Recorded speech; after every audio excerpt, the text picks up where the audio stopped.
So we're going to be just doing a little run through some of the updates that have come out about the step 4 of the government roadmap for easing restrictions. And then we're going to move on to some probably more exciting bits. Joe's going to do a presentation for us on our new project that we've got to be able to support village halls, community groups as they come out of restrictions. Julie's going to do some funding updates, as well as talk about the Restart grant that's available from the council.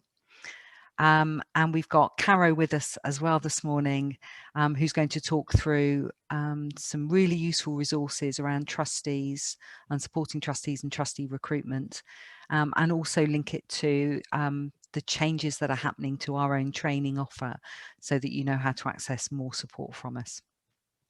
So on that point, I'll move on to the government guidance. So many of you will have seen lots of information coming out about step 4. It's really important to remember that the earliest step 4 will occur is July the 19th. So even though restriction lifting is being talked about now, it won't, any of those things that you've heard about won't be happening until July the 19th. There'll also be an inbuilt review that will take place on the 12th of July, and it won't be until then that we know that step 4 is definitely going ahead. The latest government guidance has been issued. It came out on the 5th, and the link to that guidance is here on this first slide. So you'll be able to click on here to take you directly to it. The legislation, as it currently stands, is still left here below, but actually that legislation will run out on the 19th of January. So just a little reminder of the tests that the government has been using as it moves through each of the 4 steps of the roadmap. And it's important to review these as we come up to step 4. So we've already had a 3-week hold put in place for step 4 due to the fact that we were seeing significant increases in infections. And the reason that hold was put in place was to see what the numbers were doing in hospitals and also people dying. And what we've seen, as Patrick Vallance mentioned at the government update, is we've seen a weakening between the link of infections, hospital admissions, and people dying. And as a result of that weakened link caused by vaccinations, the government is looking to open up step 4 on the 19th of July. So it does look like that will be going ahead. That would be my viewpoint from the information that's coming out from the government office. Probably the biggest risk is the last part of the 4 steps test, which is the new variants. We don't know what new variants may come up over the summer or moving into the winter, and that could make a difference to the guidance as it stands. So it would still be very sensible to have contingencies in place, because although we're seeing the lifting of restrictions, we need to be thinking about what's going to happen next. The pandemic isn't over. So the government brought out 5 principles of managing COVID-19 as we learn to live with the virus, and these are the 5 principles. So I'm going to just talk through what these basically mean. I'm not going to read them off the screen for you. You can see them yourselves, hopefully. So the first one is to do with the vaccine success and this idea of a wall of defence, that the more people that become vaccinated, the greater protection there is. At the moment, there's about 38 million have had their first dose and about 28 million have had their second dose.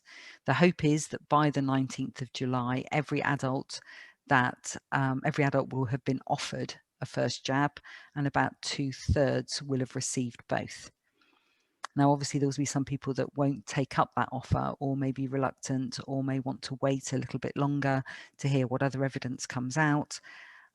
So these numbers are based around offering of vaccinations. There are plans in September to bring in a booster. The first step of that will be the most vulnerable, so the extremely clinically vulnerable, those over 70, frontline workers. The hope then is to roll out a second wave of booster jabs to the 50 plus, and those 16 to 49 who would be seen as vulnerable to the flu, so the ones that fall into that category. The hope is to roll this out with the flu jab. So one, it increases uptake of the flu jab, but also it means that we're not having to do several different vaccinations, causing confusion and extending workforce needs. Currently still looking at whether we'll vaccinate under 18s. The Joint Council for Vaccinations are looking at that at the moment. There hasn't been any guidance come out from them at all, so we really don't know. The vaccine has been seen as safe by the MHRA, but at the moment we don't have any plans to start vaccinating children. The government are also setting up an antiviral task force, and the aim of that is to continue looking at antiviral medications as we move on. New variants may come up, new different types of coronavirus altogether. So the idea is to be better prepared by having a task force in place. The second point is linked to the removal of all outstanding legal restrictions on social contact, mask wearing, life events, i.e. weddings, reopening those venues that are currently closed, and also not putting any limits on larger events. So the idea is that the government are actually stopping all of those legal requirements. So it is back to normal. We're going to talk a little bit about protections that come through guidance as opposed to through legislation, and we'll talk about those in a few minutes. But the idea being that actually the legal restrictions are being removed. And that's the big difference that's happening at this stage as opposed to others. The test and trace, so principle 3, will continue. So we will continue to test, trace and isolate. You will have heard that there is some plans to stop isolation periods for people that are fully vaccinated and for under 18s.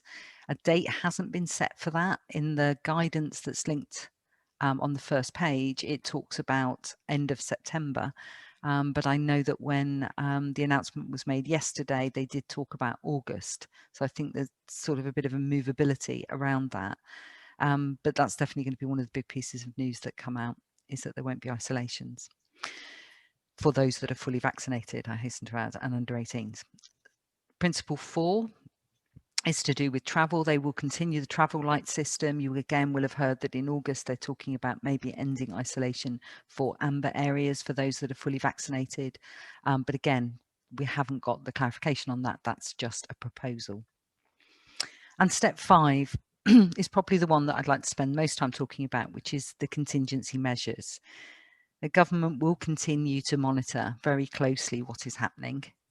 They will have in place local management for serious and imminent health threats. That will still continue.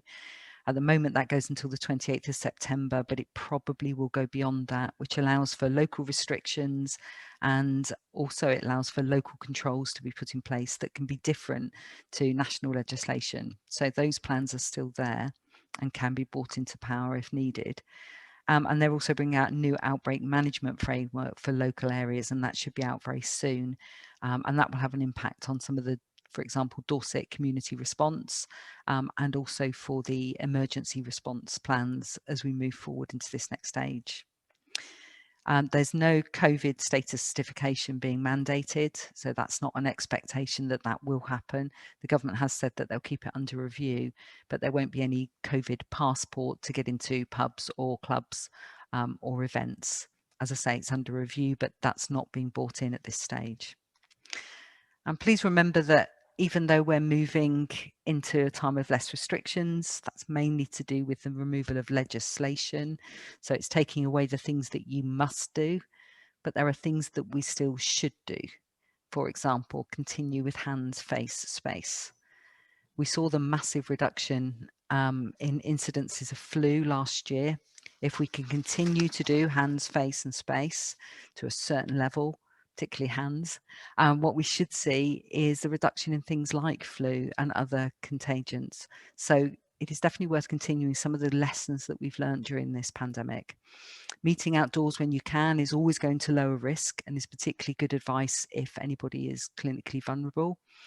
And letting in fresh air. So make the most of the summer to increase the ventilation in your premises. Get tested when you need to, either because you think you may have come into contact with somebody or you're displaying symptoms, and please encourage those around you to get vaccinated when offered. So that's the sort of general guidance, and we've produced a simple summary DCA handout, which will be available with these slides on our website with our usual webinar resources, just to really pull out from that bigger document the key guidance. But I've just put here really the ones that are essentially around working safely. So we will see updated guidance for working safely, but this will be guidance and not legislation. So this will be things that you should do, things that you should consider, things that will make your premises safer, but there isn't going to be a legal requirement to do them.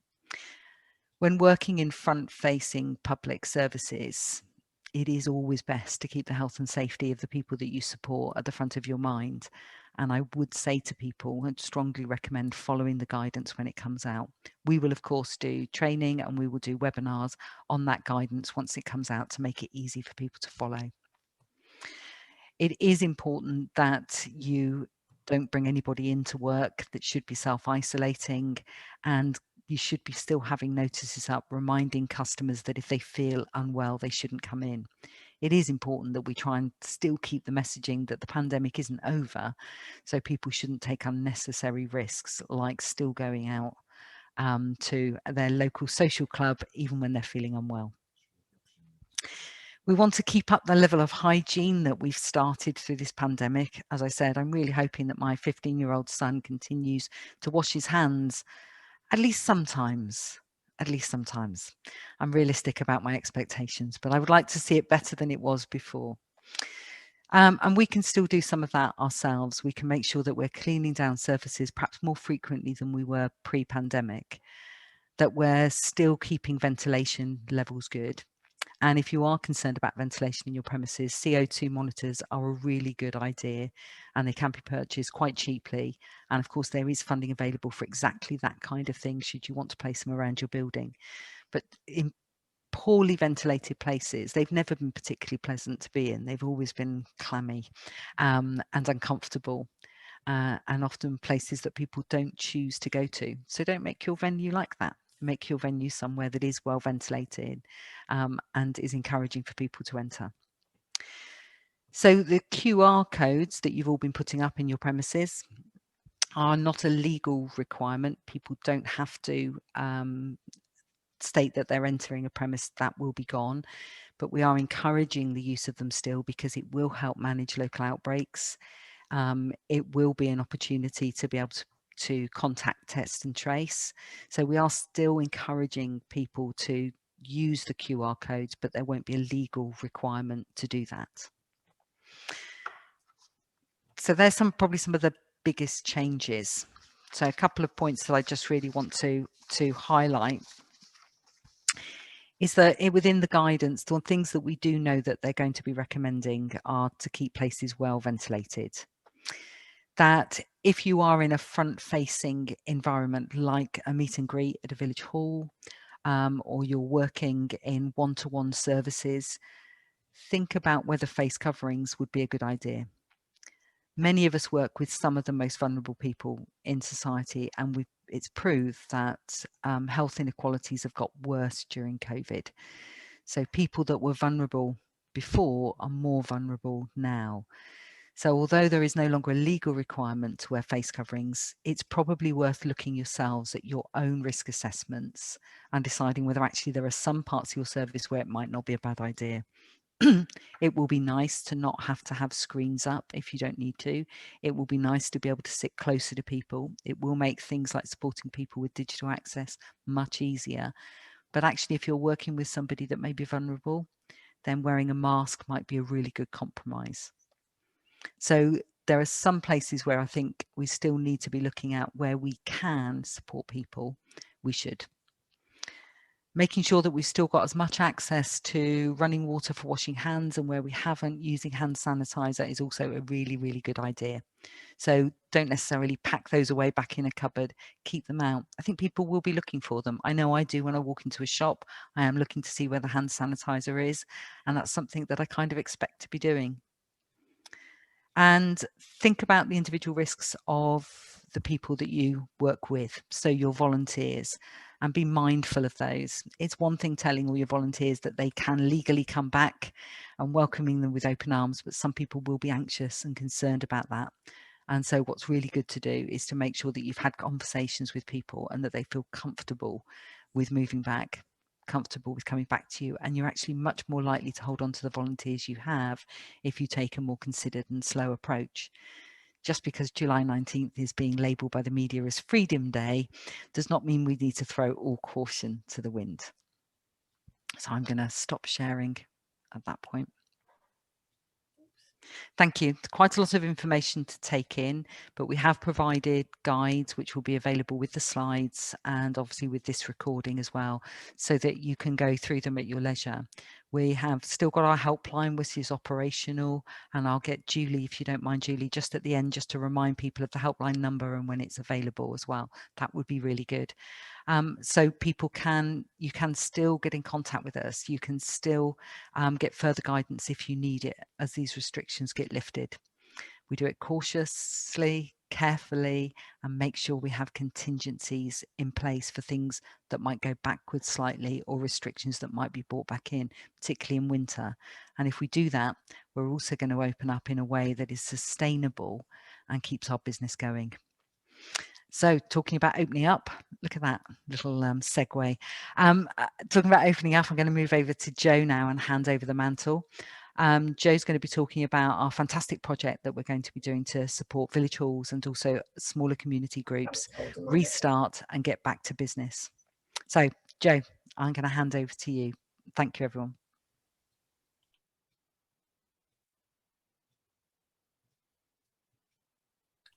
There we go. Mute, mute, mute, unmute, mute, mute, mute, unmute. Can you see my screen? You can. Brilliant. So as you can see, looking at my first screen, it's all the re's: restart, refresh, renew, recover, rejoice, because that's the era that we're coming into. It's a bit like having been sort of through the stormy weather and the sun is beginning to shine, but we still need to take our brollies out just in case it does rain. Oop, now why can't I get it to move on to the next slide?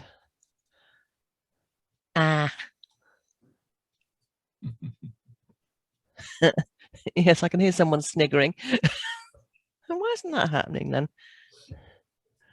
Oh no, that's really annoying.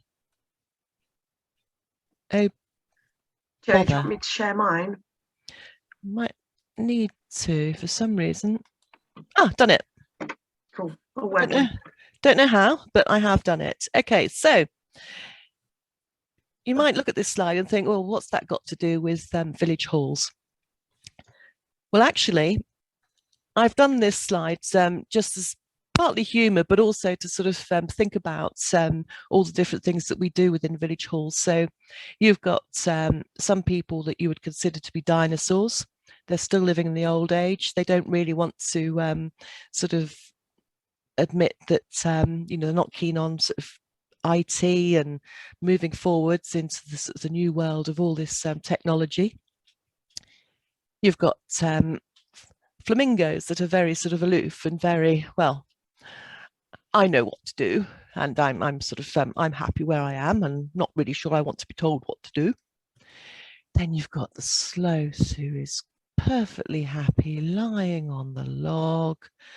Take what comes, everything's absolutely fine.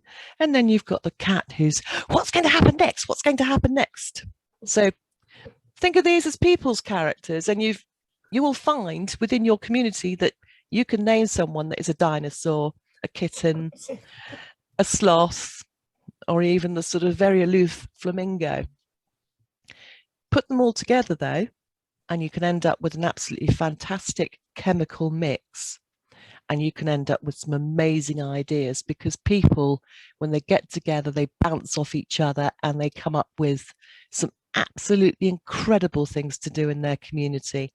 And we have had to be far more spontaneous and far more thoughtful about the different things that we can do in our community recently. And it has come up with some amazing, brilliant new ideas and some really good best practice as well. So you've gone from all getting together, you've thought about lots and lots of different ideas. So you've created this great big chemical explosion of ideas, but then people need to sit down with the technology and they need to work it all out. So that might be something like a business plan. It might be that you've realized that your policies aren't up to date, and any of the backroom office stuff that you're not so keen on. But you do need to do it as an organisation.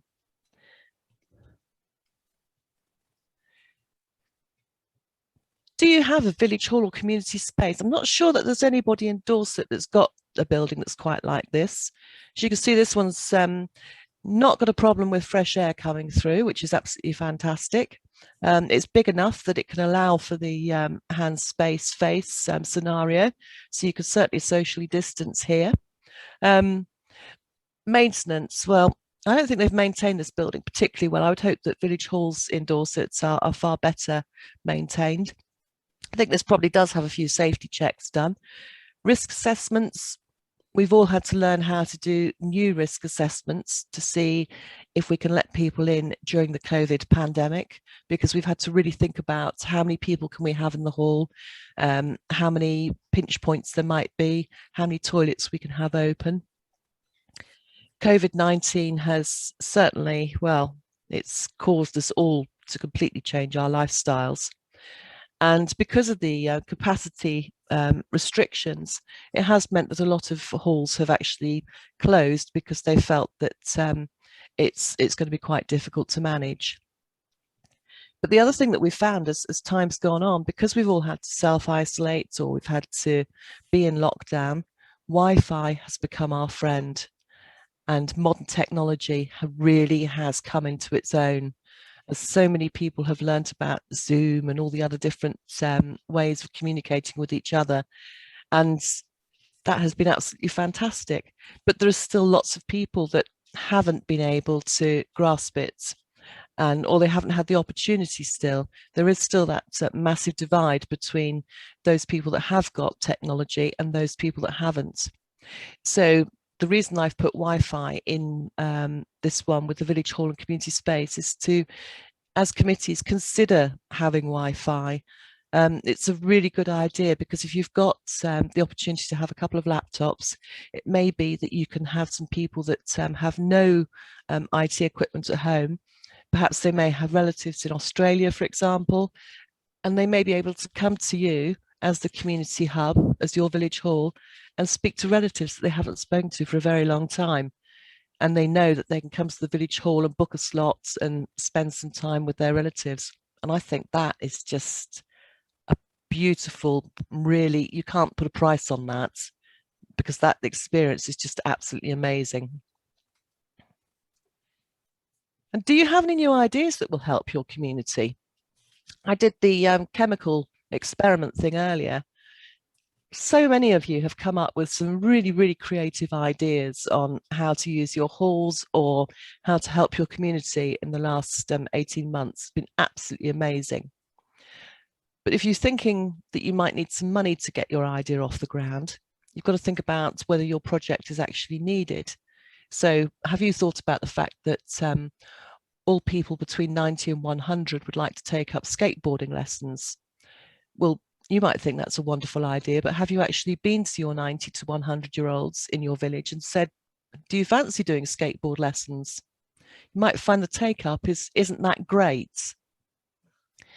And if you decided on your sort of 90 to 100-year-olds doing the skateboards, what issue would it be solving exactly? They might be moving around the place faster, but is it likely to work? I don't think so. I think you're probably going to get rid of your community quite rapidly, because I think they'd probably all end up in hospital. And I don't think the NHS would be overly happy with you, because they don't need that extra pressure on resources. So you need to consider, think about this. I'll go and ask people if they think that this is something that they would like to do. And if they don't, then have a rethink. So engaging your community. I'm not suggesting that you all go out and do skydiving, although I have to say this looks incredibly fun. And within our sort of community, we happen to know somebody that has been wing walking recently, so they probably would like to do this. Now, the reason I like this picture is going out and doing something like just falling into the air. That takes a huge amount of bravery. But those people, look at them, I don't see one unhappy person there. No, okay, so you can't see them close out. They might all be screaming, but you've got the ones that are really tight knit in the middle, that sort of, you could say that they're the committee, and then all the people that are flying around outside looking as though they're having a great time. They could be your groups that are using your hall, and they're all engaged. Every single one of them is concentrating on hoping that they land safely. And what does your community need? So what is the problem that you're trying to address? So it might be that the lunch clubs haven't happened for a very, very long time, and you've got quite a high elderly population in your village. And they've become very, very isolated. They also don't have any IT equipment. So wouldn't it be wonderful to be able to get them together, to be able to have them back for lunch? But they're also not that keen on coming back because they're worried that they might get COVID, which is completely understandable. They're in the most vulnerable group. So how can you reassure them about the fact that it's going to be safe to come back?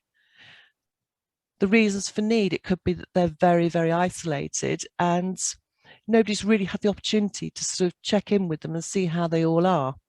It's very easy when you just see a face behind sort of a half open door to think, yes, that person's okay because they said hello and yes, I'm absolutely fine, thank you.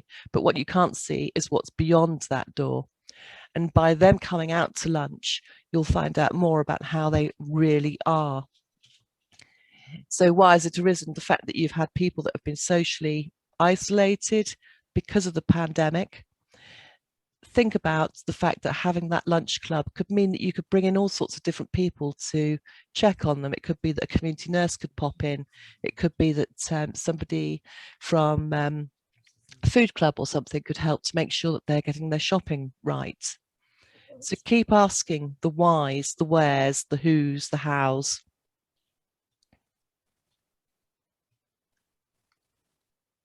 And then behind the scenes. These are all the different things, would you believe, that you think about in your village hall or community space, or even as a group that's operating without a premises. So you're thinking about reopening or you're thinking about restarting. You've got to promote your facility, remind people that the building's there and tell them it's open. Tell them the different things that you're going to start doing, advertise it again. You know, make the building and your group come alive. So get those booking sessions sorted out. If you haven't got a great booking system at the moment, this is the chance to start thinking about, you know, a good one that's going to work really well. If you've got hiring agreements, it's not a bad idea to have the COVID conditions on the tacked on the end, because we're still going to need to be cleaning and making sure that the premises is safe to be in. Policies and procedures have probably sat on a shelf somewhere gathering dust. So you might need to blow the dust off those bits of paper and have a look to see when you last looked at them. Because when we produce policies and procedures, they are actually supposed to be reviewed and they're supposed to be checked in on once in a while. Probably annually would be best, just so that you remember the different things that you're supposed to do. Are your licenses still up to date? If you've got a music license, have you renewed it? And of course, insurance, well, that's really, really important. You may have changed your insurance for the moment because you've been closed, but you may need to go back to your insurers to say, we're now thinking about opening. Are there any sort of particular things that you want us to follow? And I should imagine the insurance company will be rubbing its hands with glee and saying, well, we'd actually like more money, please. Volunteering, where would we be without our volunteers? Every single community has a volunteer and they are worth their weight in gold. They really are. So entice them, invite them, encourage, whatever you need to do. Say to them, they're very, very welcome and we really want you back. And actually, does your friend want to come and volunteer as well? Oh, that would be absolutely fantastic. So you might have the employment issues. It may be that you've had a cleaner in and you're now having to pay them more. It may be that you're not quite sure about whether they are self-employed or whether they're employed. Thinking about finance, how good are your coffers at the moment, and do you have enough signatories, for example, in your bank accounts? It may be that a couple of your committee members have decided to step down, and all of a sudden you haven't got the same amount of signatories for your bank account, or you've got signatories for people that are no longer committee members or trustees. Have you still got the same amount of trustees that you need? It might be that you need to recruit some more because you're running a little bit low. Management committees are often the same as the Board of Trustees. They sort of merge the two together, but depending on your documentation, you may have trustees and a management committee. So again, it's checking numbers. Are you able to cope with the people that you've got?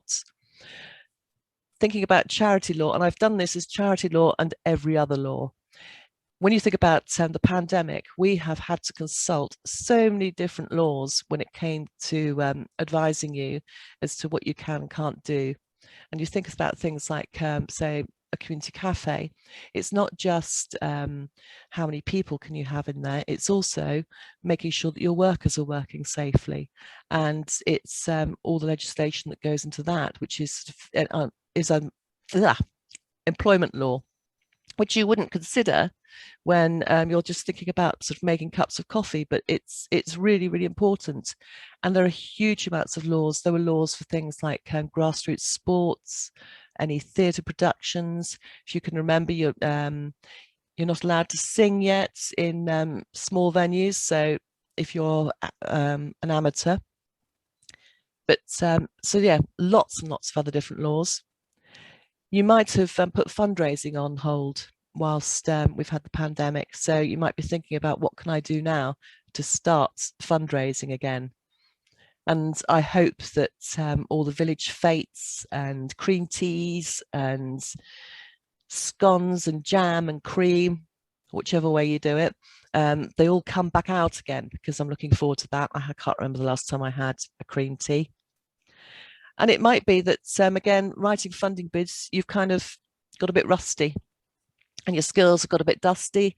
And of course, your different policies and procedures and things have got dusty. So a bit of a spring clean so that you can start writing your funding bids again, making sure that all your paperwork is up to date. And then thinking about your evidence, this one I'm going to go through quite quickly because this is a bit of a big one. But these are all the different things that you can think about when you're considering what evidence you've got for the project that you want to do.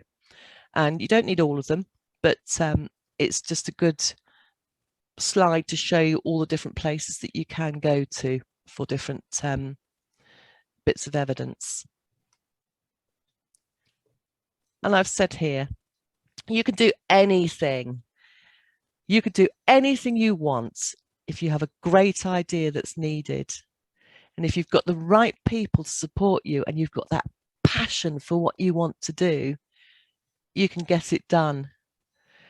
And DCA is here to support you. This is why we've managed to get this money to be able to help over the next year, because we want to help you. We've always supported not-for-profit groups, and that's charities, village halls, community groups, social enterprises. And we've always helped with things like issues with funding, legal setups, governance. And it might be that you haven't actually got yourself established yet. But again, we can support you with that if it's going to benefit your community. So great idea, right people and passion. And we're there to support you. The helpline. Well, Julie had it. I had it originally last year. Then I gave it to Julie because I went off and did some fuel poverty work. And now Julie has gratefully, apparently, handed it back to me. And I do know that it works because somebody very kindly rang me at 1 o'clock on the first afternoon I had it, just to check that I was there. So helpline is open Tuesday afternoons between 1 and 4. It's gone back to my telephone number, which is the 01202 847 609. If you can't get hold of me on that, here is my email address. But I'm also going to be working my way around the different groups and village halls to get in touch to find out how you're getting on. So don't be surprised when you ring me for just a little query that I might actually end up asking you a few more questions just to make sure that you are opening safely and that you're ready to go. So I look forward to speaking to you all soon. And I think if my slide is working properly, I'm now going to go on to funding, and this particularly will work to help you start opening again if it is the community grant. I'm going to hand over to Julie now. Yes, it worked. Well done, Jo. Excellent. Yeah, so as Jo quite rightly said, that the top Sorry. five. I've got the top 5 funding updates here, but I'm mostly going to talk about the first 2, 1A and 1B. So there's actually 6 funding updates this week. So the most important one to everybody at the moment, I think, probably is the Dorset Council Village Halls and Community Spaces Support Grant, which is between £500 and up to £2,000. I had quite a long chat with Dorset Council about it yesterday. They're really keen to support all of you, really, particularly any rural organisation, village hall, community building or group. So generally, groups must be constituted, you must have a set of accounts, you must have a bank account, and at the very least a safeguarding policy in place. If you need any help with your policies and procedures, give us a shout, give Jo a shout initially. She may well pass you on to me, and we can help with any policies and risk assessments, that type of thing. So with regards to the Village Hall community building restart, what you really need to demonstrate to Dorset Council is quite a straightforward application, which is a good thing. But so the evidence of the previous use, was it well used by groups? What type of groups? Are you looking to encourage new groups to coming in? If your their priority will be towards groups and community buildings that don't have a very healthy bank account. Problem is, everybody's bank account is looking a little bit healthy at the moment thanks to the retail and hospitality grant. Don't worry too much about that, but just show what you're doing with the money. If your bank account does look healthy, of course this is to keep you going over the next couple of years, so make sure that you show that you are ring fencing money for maintenance, insurance, improvements. You might want to improve your kitchen so you can start lunch clubs up again. This is something that is really high on their priority list, because it's a great way of getting people back together again and stop them feeling isolated. But they will give priority if you have low reserves and haven't really been successful with your fundraising over the last 18 months or so.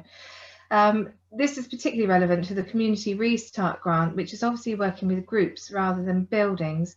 Obviously, a lot of people haven't been able to, thanks Jo, a lot of people haven't been able to fundraise in this time. They are really struggling, and they haven't got the grants that the village halls and the community buildings have got. So have a think about, what you need as a group. What is your community activity? Could you start up something new that you think would have real benefit to the community? Or is there, a local group that, could be a gardening club or back to the lunch club, that sort of thing, that really need a leg up to get going again? Again, if it's any promotion and marketing costs, for example, it's okay, it's up to £500, but you can do quite a lot of promotion for £500. So, that's the great way of getting the word out there and letting the people know what you're doing and that you're there and you're open again. So have a look at that. So give you an idea of the pot of money Dorset Council have got. They have 40,000 for village halls, and they have 50,000 for community restart. But Laura from Dorset Council is going back to see if she can get some more money. So, just keep applying, because the more that they see that this is needed, the more money they might pump into it. So just go for it. and you can this is all on our website, so you can have a look and follow the link there. But if you want to drop Dorset Council an email, I'll make sure this is on it's not on the slide actually, but they do have a direct email address, which is community@dorsetcouncil.gov.uk. so if you have any queries about what you could use the grant for, just drop them an email, and they do reply ever so quickly, because the deadline is the 25th of July, so you haven't really got very long. But I know they will be very supportive, so make sure you get your applications in. There's a lot of grants around at the moment, small grants, but to help us get going again. So the next one, gosh, you're good at this, Joe, is the Local Connections Fund Round 2. So this is, you can see more in detail of this on the National Lottery Fund website. And again, up to £2,500, but it's all about isolation and loneliness, and trying to bring people together again. So that's number 2. On to number 3. The Ironmongers Company just spotted this one yesterday. It's funding to enable disadvantaged young people to reach their potential. So it's up to £10,000 for this. Deadline again is the 31st of July, so you've just got until the end of the month. But if you are working with children under the age of 25, this is well worth looking at. So have a look at that one. Number 4, and the IKEA and the National Lottery Community Fund. So they're working in partnership. This is another great one for particularly the rural communities. Places called Home. It aims to inspire and help people get more involved in their local communities. So that's a great one to let your groups know about, and particularly if you can show the lottery particularly like partnership working. So if you can join up with any other groups to deliver something that will bring make your community more resilient and sustainable, then that's definitely one that's worth looking at. So so 14th of July on that. We haven't got what's the date today? That's only till next week for the deadline, so you're gonna have to get a move on that one. And finally, Comic Relief and government join forces to offer additional fund for domestic abuse charities. So there is a little bit of digital funding around at the moment. It's everybody's obviously wanting to get grant funders are looking to get everybody internet ready. So again, if you're in this line of work, this is worth looking at. Deadline is the 20th of July, so again, not very long for that one either. And that's me done. So there's your top 6 for today. So I'm going to hand you over to Caro, and thank you everybody. Good morning, everybody. Good afternoon, I should say. I'm going to do a brief presentation about a resource around being a trustee and managing trustees, but I'm also going to just touch on our training offer. Joe referred to some of the challenges you might be facing, and we have some ways to help you through that. Let me just share my screen.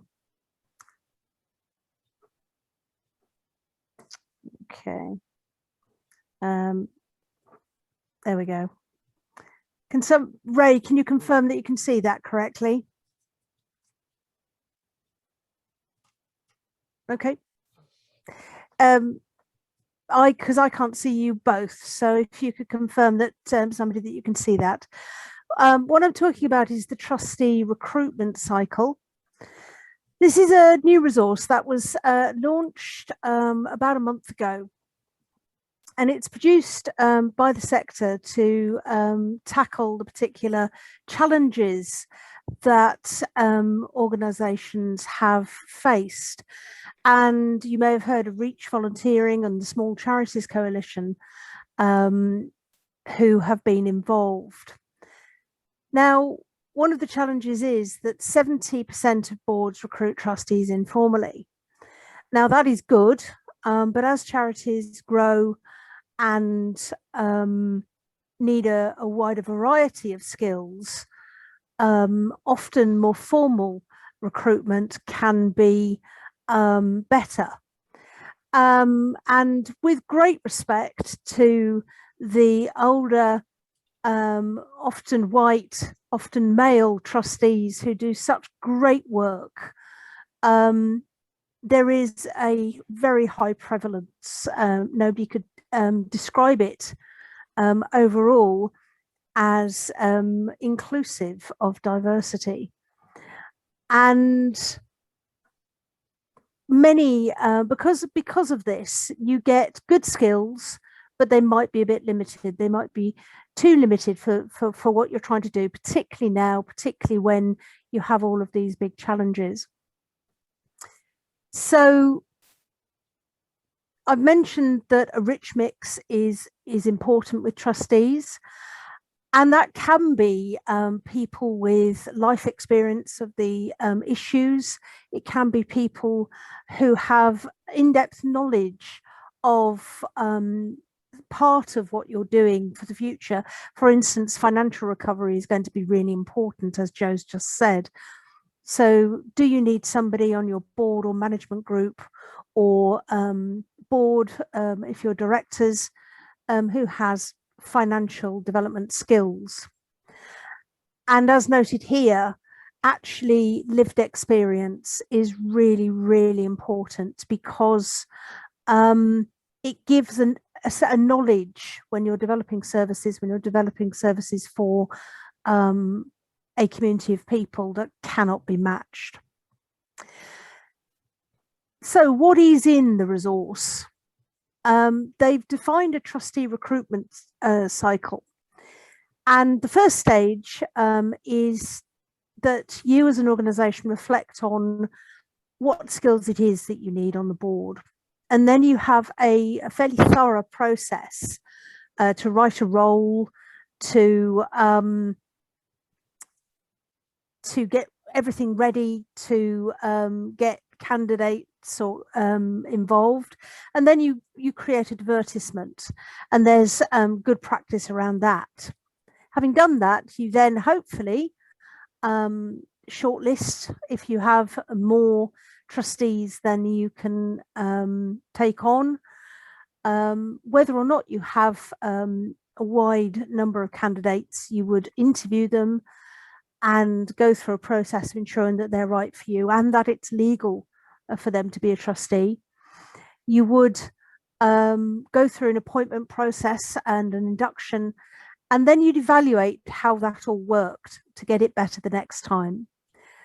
And so to give you an example of this resource, this is part of the preparation, and you can see that it has a very easy tab system across the top: reflect, prepare, advertise, and so on. It tells you what it's going to talk about on the page. And then it's very, very accessible. There's short paragraphs, and then you can click on individual aspects of that to find out more information. There's lots of click-throughs, so it cross-references things for you. It also has a series of case studies. There's 5 or 6 big case studies, and you have little snippets like this from those organizations, but then you also have bigger case studies and videos and so on. So it's a really, really useful resource. This is the website address for it, and we'll circulate that after. And I would strongly recommend, no matter how accustomed you are to getting trustees, that this is worth a look, because it breaks things down and it gives a number of new bits of information. It pulls together other information. They haven't quite finished the toolkit, so you may have to go a bit digging a little further for some of the templates and things you want. And I suppose in that context, it's worth me mentioning that we are currently developing a series of trainings. Some of you, I think, came to the taster sessions that were on last week. There'll be more taster sessions coming up at the end of this month. And those are short 45-minute, really practical tools and tips for things like trustee recruitment and so on. We also do longer courses. We did trustee recruitment in June and have plans to do it again. What we are going to do over the next 2 or 3 months is pull together a number of training resources into something called a training academy. And we'll be presenting those to you fairly shortly. And hopefully what those will do is enable you to dig into the area of the trustee recruitment cycle that you feel you need to do. So is it in the marketing? Is it in the equalities, diversity and inclusion, or what it is? There will be a course or a resource that we'll be able to offer to help you to go into even more detail. So keep an eye on the newsletters. We will be launching that over the next few months, as I say. And any feedback you have about training you would like to see us do, or problems that you have, please do contact me. I'm Caro Hart at the usual email address. And the only other thing I wanted to perhaps suggest that goes hand in hand with the training is you may have seen the information about our health review, which we've been updating and making even more useful, which enables you to think about all of the areas that Joe was talking about earlier, your finances, your board, your volunteering policies and so on, in a systematic way. So again, if you are interested in that, talk to Joe or Julie or myself, or ring the helpline, and we'll be glad to give you more details. So that's a lightning tour of this new resource, but I do recommend it.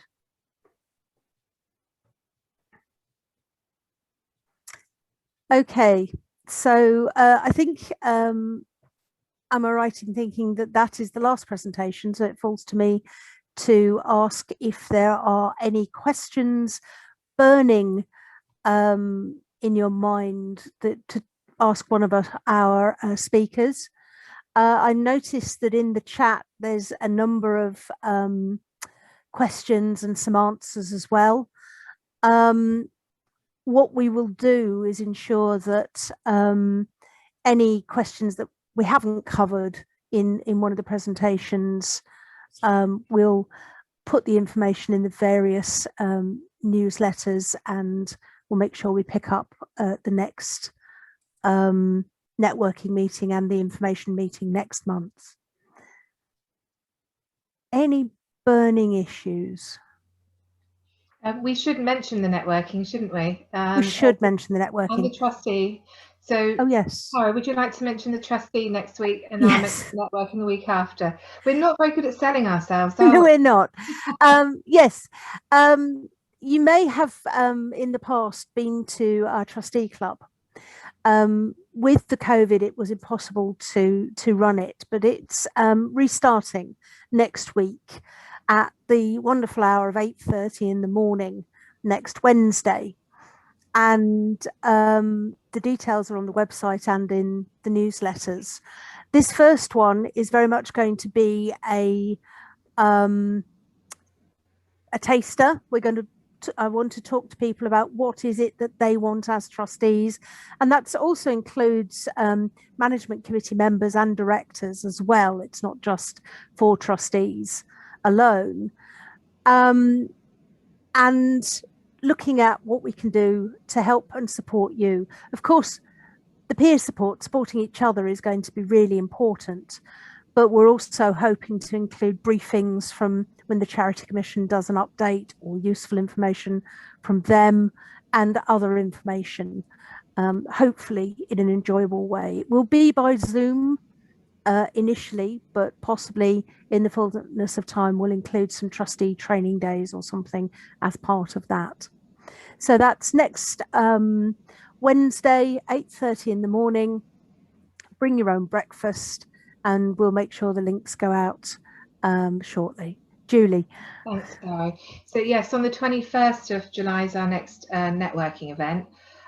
We've got a short presentation from Trent from the Bright project. He's going to tell us all about it's the reclamation one, I think. Anyway, we'll all find out all about it on the 21st of July. And then we'll go on to news from the floor. So we'll have a chat and see how you're all getting on. So that's the 21st of July, and Joe's got something to say. Over to you, Joe. You're on mute. Ah, there we go. Just there's a couple of questions that have been asked in the chat, which I want to go through very quickly. One is about full capacity after the 19th of July. Yes, you will be able to go back to full capacity. So if you aren't happy about it, then you may have to say to people, well, actually, at the moment, we want to start off with so many people in our hall, but I'm not saying that you could be challenged exactly. I don't think that's likely to happen in the rural community, but should you want to go back to full capacity, you'll be able to. Also, I've been asked, can halls revert back to original hire agreements, or must they include COVID guidelines? Again, yes, you would be able to go back to your original hiring agreements, but I think some of the things that you would see in the COVID section are probably quite good practice to add into your normal hiring agreements. And risk assessments. Risk assessments, again, you wouldn't have to worry about the COVID scenario at the moment, but keep hold of the risk assessments that you've got, because it may be, I'm erring on the side of caution here, but if, say, for example, we had an issue back in the winter time, next winter, where numbers were going back up again, and we had local sort of areas that had to be careful about what they did, you may have to dust them off and refer back to them again. I think that might be it. And yes, as Julie said, please, please, please apply to that pot of money from Dorset Council, because it's an unusual situation that it's a bit of ring fence money. It's unusual that they're asking you to be creative. And oh, lovely cat. Clarice's cat has come to say hello. There's all sorts of different things that they're saying that you can apply for, which is quite unusual. Normally they're quite rigid in their things that they let you have. So go for it. Please, please, please apply. And yes, all these slides will be available afterwards. And I think that's probably it from me. Well, I think we finished on time. Look at that. There's a first. So yeah, we're going to say goodbye to everybody now. And oh, should we leave another last minute question? Should we leave all our COVID signage? Yes. I would say yes for the time being, because I think people will still need to be reminded about washing hands and that type of thing, because that's the bit that's going to go out of the window first. You know, once the masks have been thrown away and everyone thinks, yes, it's back to normal, how often are they going to wash their hands? And I think it's a good reminder, and you may need them up again if we have a bit of a blip in the winter time. Right, we're going now. Oh, have we had enough now? I'm just starting to get into it now. Thanks everyone for coming along, and see you next week, hopefully, or in the next couple of weeks. Bye. Thank you very much. Bye. See you all soon. Thank you.